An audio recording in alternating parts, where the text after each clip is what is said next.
Hey everyone, just before we begin, this video is a re-edited upload of a reaction from our previous and now deleted channel, so please check that you subscribe to this new channel here, enjoy the review, and we look forward to seeing you in some new material coming very soon. Hi there and welcome back to Japan, where we're going to be checking out another group who I've never heard of before, which is called Tokyo JIHEN.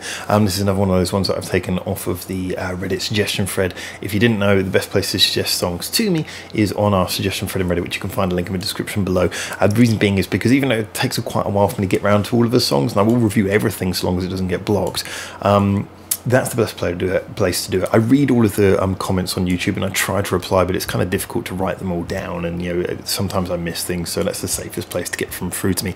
Anyway, Tokyo JIHEN, this is a song called, let's see if I can translate it, Killer Tune. Like Killer Tune, I think that's what it's supposed to be.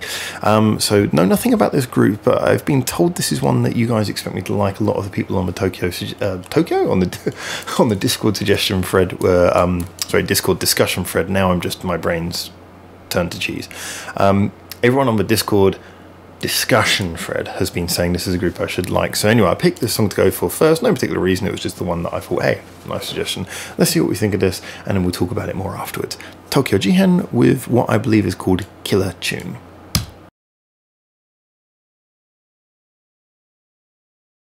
Do you know what that always reminds me? In the late 90s especially, there was that real habit of ending a song fading out just on a Hammond organ, just a and just like the hats finishing. That was a real common trope in like the late 90s. I don't know how old this is. I'm guessing based on the video and the aspect ratio it might be a little bit older, and yeah, I would love to know, but I think you guys also recommended this on the basis of it being a little bit more of a sort of a group who originated some of the stuff that we've been listening to more on this channel. Certainly on this channel we've been listening to a lot of stuff, I think primarily from the last 10 years, but this sounds like it was something older, sort of early 2000s, late 90s. Well, actually, given the way that Japanese music videos have progressed so quickly, that could even be even more recent than that. But I just thought this was really infectiously fun, but more so it was a real demonstration of good quality musicianship. Now, there were so many things that came to my head. I mean, first of all, when I was listening to it, I was kind of reminded, like I say, of those, the fact that there was that sort of renaissance of like jazz in pop style music playing in Japan. You had that coming up a lot in sort of the anime theme tunes that I myself didn't listen to so much through the context of anime, but I heard a lot of them. You got a lot of anime theme tunes that were done like this, that were referencing sort of jazz style playing. Then obviously you had the singers like Aiko, solo singer, but very much into the musicianship, and her style was kind of like this, sort of everything was very sort of sharp, fluid, live, and had like a lot of piano and slightly jazzy elements to it. And her fame sort of started, even though she'd been around for quite a while, her fame started to pick up and really hit its like maximum quite a way into her career, like only a few years ago. So had people like that, I was kind of thinking at first, and then as it moved on, I was thinking of sort of like the big playing style, and it reminded me of sort of like Motown and things like this. And towards the end, like I say, I started then hearing aspects of maybe some late 90s like Western music, and one that really struck me was like the first two albums by the Canadian group Bare Naked Ladies, that were known for, they were playing on their sort of jazz musician style playing chops. They had a double bass player, lots of piano work, every single tune seemed to be fluid and change direction in a sort of a jazzy way. It reminded me of all of these wonderful things that just came back to my memory. So yeah, in a lot of ways we could say there's nothing that is not derivative about this. That would be the negative way of looking at it, but I would also say you could also look at it as a real culmination of many great things. Depends on how you look at it. For some people, I'd imagine they would say, okay, heard it before. For some people it would be like, wow, this is a real towering example of something that I like, and that's kind of how I think I feel about it. I loved her voice. It kind of had a slightly nasal quality to it. Maybe that was just the way it was mixed. I didn't notice the voice was mixed very high in the EQ. Again, nothing wrong with that. When you've got a lot of instruments in the mix, you do need to move the vocal up to give it a bit of sharpness and give room for other sounds. But there was a slightly nasal quality that gave it a little bit of a fun, sort of almost a snarl to when she was leaning into some of the notes. But she also had a lot of power in her voice as well. The musicianship was absolutely phenomenal. The guitarist was brilliant. Had had that quality of when he was doing like a solo or doing something flashy, it didn't sound pretentious, it sounded quite passionate, like he was putting a lot of feeling into it. You felt the feeling of the strings, you know, being twisted and bent in just the right way, and the way he was moving around the fretboard, it felt really probably passionate. There was almost a sort of jammed quality to it. Bass work was just gorgeous from step one, but it was following that formula that makes anything of that kind of walking jazz style bass always is enjoyable. If you know how to do that, it was something when I first started learning bass, that was one of the first things I wanted to learn, and it is now one of the styles of bass that I most like playing. When I do anything bass, that I just get into walking around whatever the key is, whatever the chord progression is. That's the most fun way to play bass, and it sounds brilliant when you do it as well. So I really loved hearing that. I thought that was well used in this song. And the drummer, wow. The drummer, yeah, okay, what he was doing for the best part was relatively simple, but it was one of those things I always say this is one of the qualities of drummers. I'm going to make the weird example of comparing this to Akane from Bandmate, obviously that being like heavy rock. But the one thing I always say about her, which I think you need to probably reference here, is sometimes it's not about being, again, similar to guitarists, it's not about being showy, it's about knowing how to have the right beat on hand at the right time, the right fill on hand at the right time. When he did the fills in this, you could feel, again, like the guitarist, you could feel the passion, you could feel like the touch, you know, sort of the building up of any sort of snare rolls and things was perfect.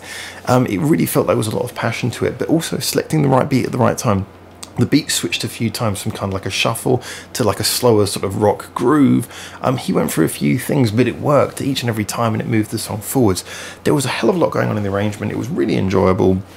The video was fun as well, simple but very well directed. I love the way the director cut between scenes, and as the video went on, because it was obviously we were repeating a lot of the same camera shots, which kind of happens when you're on a medium budget. You know, you haven't got the time for, like, you know, you can't afford like hours and hours to shoot everything from a million angles or the various cameras you need to do it all at once.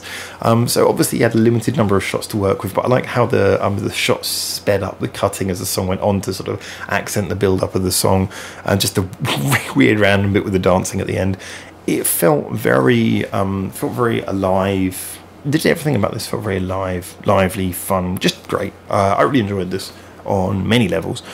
Yes, like I say, I would be the first to admit that I don't think anything about this stands out as being hugely original. Obviously I can't comment on when it came out, but at least compared to the fare of music that I've heard, it doesn't stand out as being original, but it does stand out as being a really good example of that sort of mixture of jazz and pop.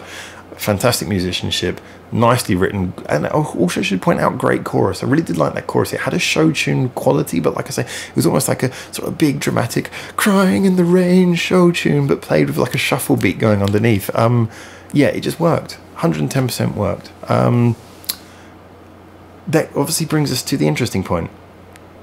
I've got at least one more of their songs. Actually, no, I think I've got two more of their songs lined up. There is more of their songs I'm going to be listening to. And as always, when you get in the suggestions, obviously drop them, but get in the comments, tell me what you think as well. Tell me what sort of things you recommend I should listen to next style-wise, whether it should be their newer or older music. You don't have to drop a link into the Reddit. You can just also say, hey, maybe you should listen to something newer or older.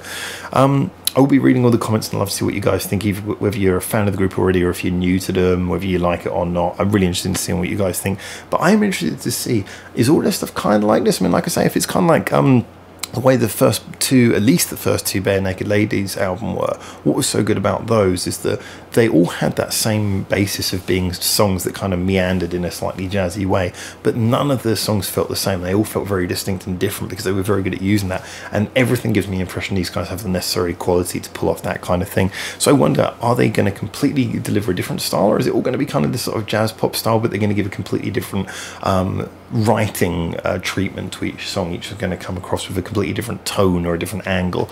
I can't wait to see what the future brings with this, and obviously there's no point in me waffling about now, but I will be listening to more Tokyo JIHEN in the not too distant future, assuming none of this gets blocked. But for now, from Japan, thank you so much for tuning in. Looking forward to seeing you soon. Like I said, get in the comments, tell me what you think either way, whether you know the group or not, whether you like it or dislike it. And as always, justify your opinions, because that's what starts the conversation. But for now, from Japan, ciao ciao. Thanks for watching. Feel free to check out more of our hundreds of videos we got online on this channel right now, or get involved in the discussion with us at the many social media links we've got in the description below, where you can suggest new videos and artists for us to check out on the channel.